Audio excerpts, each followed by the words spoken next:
it's no secret in Carolina that, and I've fallen in love with the kid that Andrei Svechnikov is. Yeah. I call him my brother, my nephew. He said we have a close relationship, and I can remember vividly Game 3, Washington and Carolina, and we're calling the game, and Alex Ovechkin and Andrei drop the gloves, and obviously Alex doesn't fight very often, but he's a beast.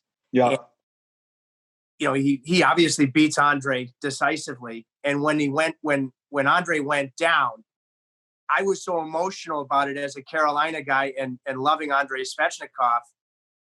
My emotions got the better of me because I acted like Alex had a chance to end that fight when they hit the ice, and all he was trying to do was brace.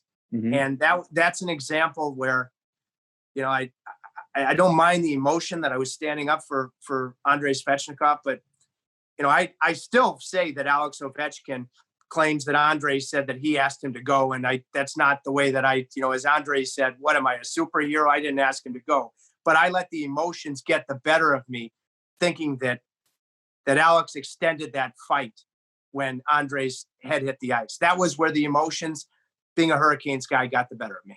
Yeah, but the thing is, like here's the way I look at that, Tripp. Like, I remember watching that. Like, we're doing that game, right? And actually, I don't know if I was doing that game specifically, but we're all there watching it because there's all the games going on at the same time. And that was a holy bleep moment. Like when we saw those two guys fighting, you're like, what on earth is happening here? And I remember the building too. Like the building they were in shock, and then they were excited, and then they were in shock again. And I think in the moment you're like, wow, like Ovi and Svechnikov are fighting. You're like, this is great. The passion of these two players, good for Svechnikov for standing up for himself. And then what happened. You're sitting there and you're going, oh my God, like you're hoping this isn't the worst case scenario.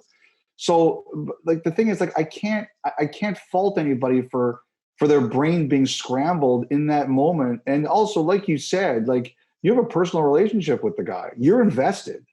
I don't think you did anything wrong there. Like at the end of the day, I look at it like this.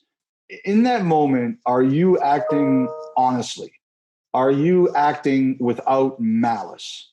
Can you look at yourself in the mirror at the end of the night and you can never hide from the person in the mirror? You always know the truth.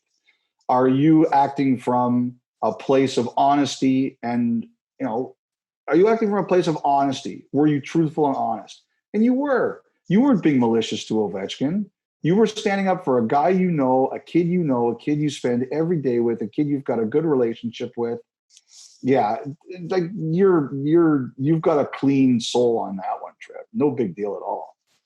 Well, I appreciate your saying that. And I had actually gone to, I don't know Alex, like I know some of the other guys, in the league, but I had made a point because he's with the way things are set up, the visiting locker room in Raleigh, you really don't see him much. Like I haven't gotten to know Henrik Lundqvist very well over the years because there's one section that even with media availability, you never really see him.